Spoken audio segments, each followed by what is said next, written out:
Hi, Jerry Jenkins here talking about all things writing. Today about your novel's all-important inciting incident. A successful novel features an event known as an inciting incident that irreversibly ignites the story and sets your main character, your hero or heroine, on a quest that will change them forever.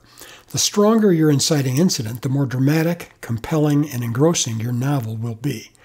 A weak or non-existent inciting incident, on the other hand, means there's no reason for your main character to become heroic or for readers to keep turning the pages.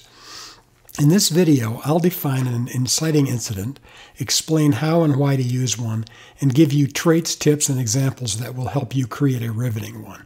First, what do I mean by an inciting incident? It's an event that irrevocably changes life for your main character. It does more than upend his status quo. It forces him to either act or face dire, life-changing consequences. If he can merely choose to ignore whatever's happened and return to life as normal, that's not an inciting incident, at least not one worthy of an entire novel. Actually, everything in your story should incite something and compel readers to stay with you. The more setups you inject, which naturally demand payoffs, the more riveted your readers will be. But not every incident qualifies as the inciting incident. Envision the inciting incident as the epitome of a book-length worthy setup that demands the ultimate payoff.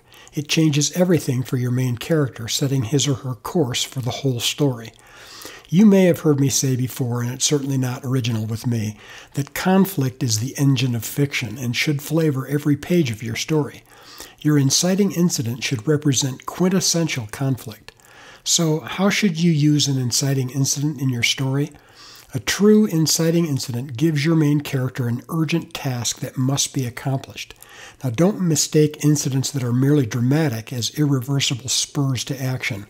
When young Peter Parker of Spider-Man fame is bitten by a radioactive spider and discovers he has new abilities, he could choose to tell no one and never use his powers. He would remain a normal citizen, admittedly with a huge secret. But that may be interesting, but no big deal.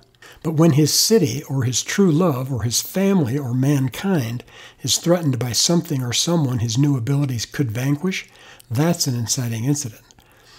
In The Martian, an accident convinces Mark Watney's fellow astronauts he's dead. When his team leaves him behind on Mars, he must stay alive until someone can rescue him. Talk about the ultimate inciting incident. Your inciting incident could be caused by a natural disaster when your character must act or die, or it could result from nefarious people or forces making your character rise to the occasion, or lose the family farm, or see a loved one come to ruin. How do you know if you have a strong inciting incident? Here are 5 traits to look for. First, it occurs early in the story. Regardless what novel structure you use, your inciting incident works best when introduced early, because naturally, the earlier you establish an irreversible course for your character, the earlier you captivate your reader. So the sooner your inciting incident happens, the better. In a 3-act structure, for instance, it should appear in Act 1.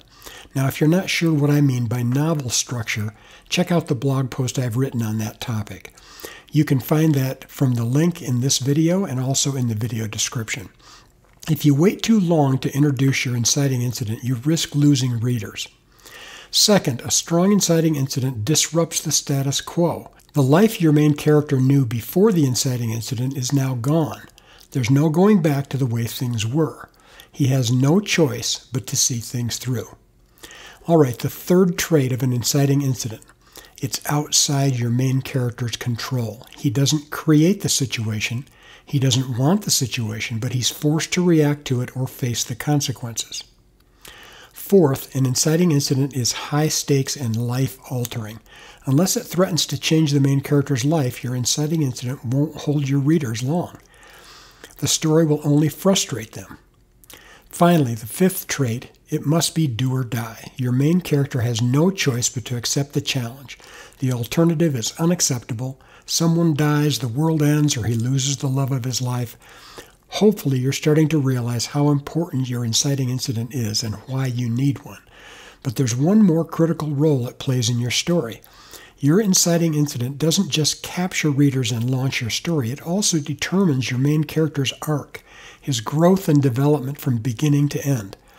You can check out my video on creating a powerful character arc if you'd like to learn more. Your inciting incident serves as the backbone of your story. Everything hinges on it. So how do you know if yours is good enough? By avoiding this common mistake, not making the stakes high enough so the character couldn't simply walk away.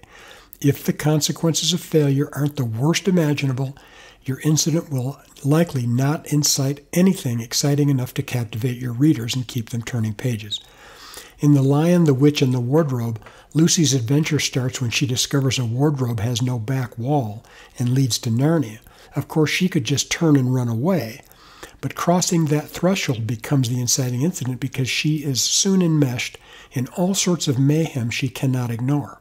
In The Hunger Games, when Katniss Everdeen's sister Prim is chosen as tribute, Katniss immediately volunteers to take her place, knowing Prim would have no chance to survive the games. In Star Wars, Episode 4, when Luke Skywalker receives a message from R2-D2 that contains the plans for the Death Star, he must rescue Princess Leia and save the galaxy. In Harry Potter and the Sorcerer's Stone, don't mistake Harry's learning he's a wizard and landing a spot at Hogwarts as the inciting incident, because he could choose to remain in his status quo, distasteful as that might be. But when he's forced to act against villains, suddenly there's no turning back.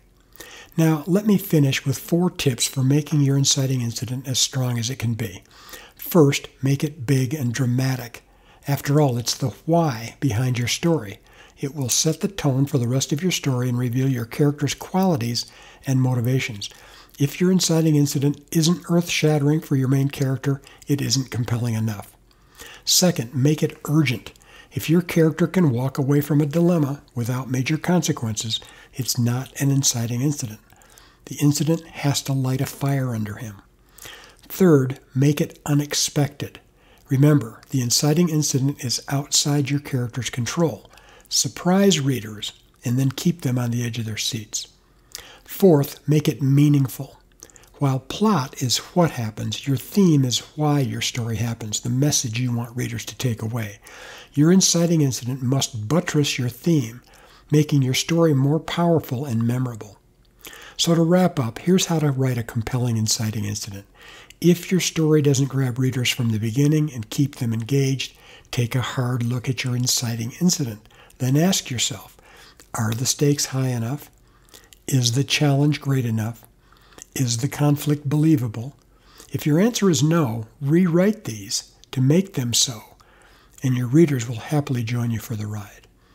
If you found this video helpful, like it, leave a comment, share it, and subscribe to my page. And if you'd like more writing help, see my video on how to write a novel. All the best with your writing, and I'll see you next time.